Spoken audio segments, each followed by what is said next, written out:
Hey folks, thanks for tuning into my YouTube channel. Today I've come on to review the Moon Power Tarot even. This is for Simon of the Hermit's Cave because I mentioned it on our live the other night and he says he'd love to do a walkthrough of it because he was considering getting it. It's an absolutely gorgeous deck. I love it so much. Yes, I've had a deck clear out. Did I need this deck? Absolutely. Because one of the reasons being is obviously from shipping from abroad now, especially from the States, some creators don't ship to the UK, but we're lucky here to have the lovely Miranda from the Boutique of the Boutique London, where she stocks indie decks, and she's just recently had this one in. So it came the other day and I absolutely love it. I've been using it for the last couple of days. This is the third, hang on, with the first one in the series. I think this one was 2019. It's been out for a couple of years. I'm sure it has. It was a Kickstarter deck. There's another one, which I can't think of the name of, and there's also one after that as well, a brand new one. See, I should do my research before I come on here, but I clearly haven't. Anyway, this is the Moon Power Tarot, so this is what we're more interested in. So it comes in this lovely, like, kind of two-piece box, and it comes with a little, just a little kind of like leaflet. It's by Charlie Quintero of sadsickgirls.com, who you can, obviously that's the website, and you can find them over on Sad Sick Girls on Instagram. And you get little Moon Power Tarot guide, but which just folds out into like a double-sided like sheet, the same size as a tarot card. And it's just got, you know, the keywords for all of the cards. There's no backstory to any of the illustrations on the deck. I haven't actually visited the website yet. There may be something on there, but like, I mean, that obviously doesn't bother me anyway. That's certainly not a negative anyway, because if you've got a good standard, you know, base meaning of the tarot, you can easily use this deck. However, it does kind of like veer away from the standard Rider-Waite meanings in some of the cards, but this obviously helps your intuition as well. So if you're an intuitive reader with a base meaning of tarot knowledge, this is an excellent deck to use. They're not in order because, as I said, I've been playing with them over the weekend, but I want to go through the cards anyway. Now, some of the cards are like in portrait style, and you think, oh, this is the four, what is it? Well, they're discreetly are the cups on the card. So, you know, you can kind of like come to your own conclusion on what the meanings are behind the cards. I mean, I personally love decks like this. This is why I bought it, because it doesn't fit like the standard. I'm a Tarot de Marseille reader, so like this to me can be read either way. So this is what I like about it, because we all know that Tarot de Marseille is read differently from the Smith-Waite. So what has Charlie put on here for the cups on the 4? She's put apathy, meditation, contemplation and disconnectedness, which is like a standard Smith-Waite meaning anyway. So you can please yourself basically how you read it. Some of the cards obviously, like, you know, stay true to the meanings of the Rider-Waite, especially the majors. I love it. I love the colours. I love the darkness, the contrast.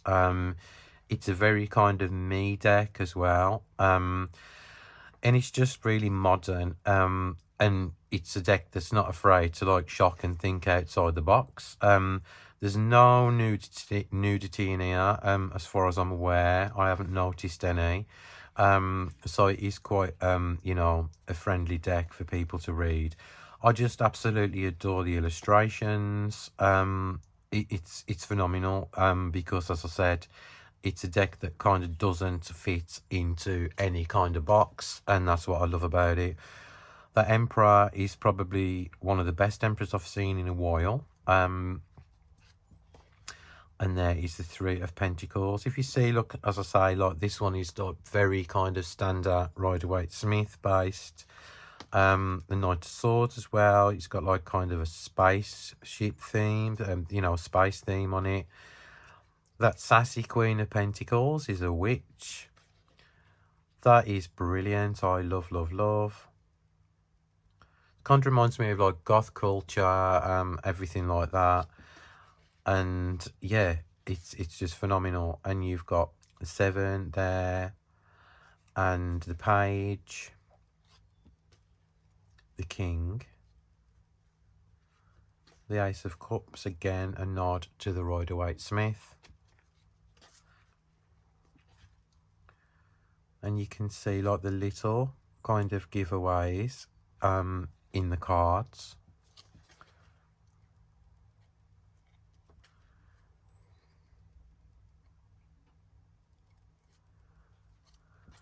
I love that. There's such a powerful image.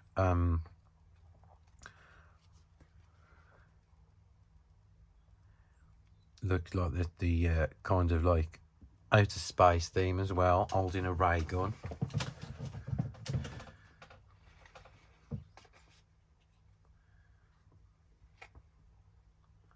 It's just fab. Look, you can see the 6 of Pentacles on that card there. The 8. I'd love to know what this 42 means.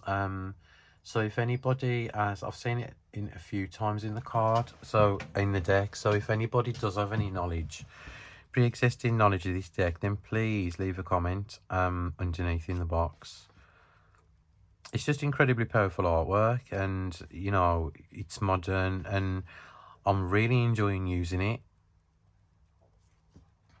I took it to Glastonbury with me over the weekend, and I'll shuffle it in the car on the way.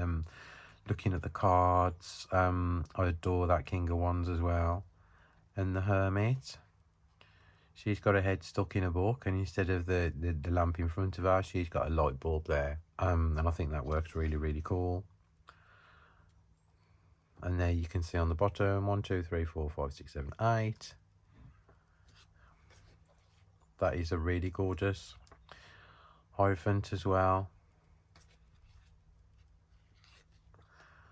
The only thing is, I would have loved to know the backstory behind it, or a more extended, because this is one of those decks that I think would benefit from having a bigger guidebook to see where the creator has their ideas from, you know, why, you know, this particular image, why the eye there, just at the side of the forehead. I would love to have seen, you know, why, the reason why behind the images.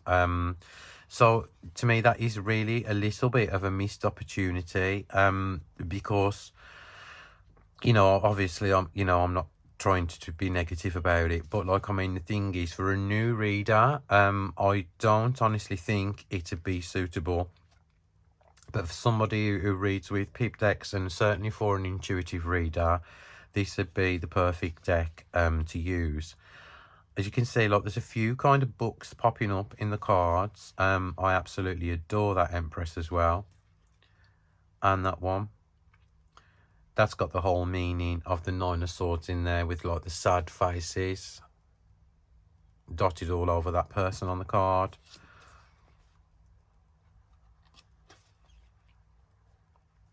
It's just like gorgeous. The artwork, 10 out of 10 for the artwork and the concept.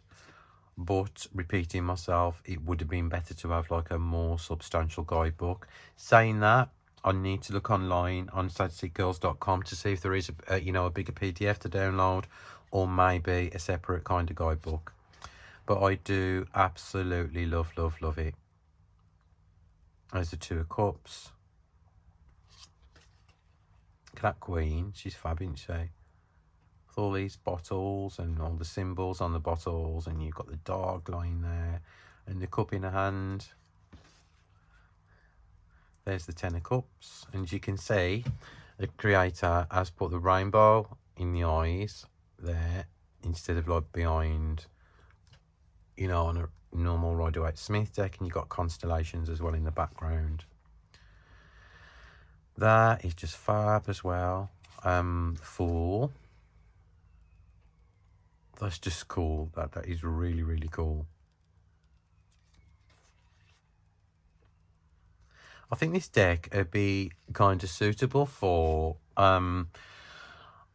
you know, like somebody who obviously loves this kind of artwork, and then somebody who kind of like, you know, as like a modern slant to the readings, and somebody who doesn't like traditional tarot decks, you know, because I know some people obviously don't like the Rider-Waite-Smith, which is fine, and there is a terrible amount of clones about at the minute. This isn't, on the other hand, a Rider-Waite-Smith clone. It's a completely different deck, and this is why I love it so much. And I love that Tower card there. And this one is the Eight of Swords, and you can see that obviously I haven't got my glasses on, but I can read some of the titles on the video cassettes actually. And there you've got K9 out of a sci-fi program that is really big in the in the UK, and K9 was one of the Doctor Who's companion little dog in one of the Doctor Who's in the 70s, which is played by Tom Baker. And you can see this person bound, but they're only bound there. They're also bound by stuff as well. So as soon as I saw this card, it reminded me of my own stuff that I was getting rid of. So that is a really, really good image. And look what she's tied up by. She's tied up by all the videotape. So yeah, you can like kind of get lots of meaning from that card. And I love that one as well, that 10. As you can see, that person's face is coming like slightly detached. And that one is super cool. And the moon, that's probably one of my favourite cards in the deck. The death card is more or less exactly the same as the death card in a standard Rider-Waite-Smith deck. So to me, I was like a bit like, oh, okay. I mean, slightly different, obviously, but like, I mean, you've still got the skeleton on horseback, you know, with the flag, and you've still got the priest there and the people on the floor. And then you've got like the moon there and the two pillars. And I thought, oh, you know, I was a bit shocked. I thought it was going to be something like kind of like gruesome or something for this deck. But like, I love that Page of Wands with that crow lighting the cigarette with a match. It's just fab. And so is that one. It's just lovely, really, really lovely. Queen of Swords and the Sun. There, what's that one? Eight of Cups. Oh, yeah, that makes sense. The Nine of Cups. Ain't that just so beautiful? I love the kind of like faces and the colour scheme that the artist used. It's just lovely. Really, really lovely. And there's Three of Cups. That is the Three of Wands, I think it may be.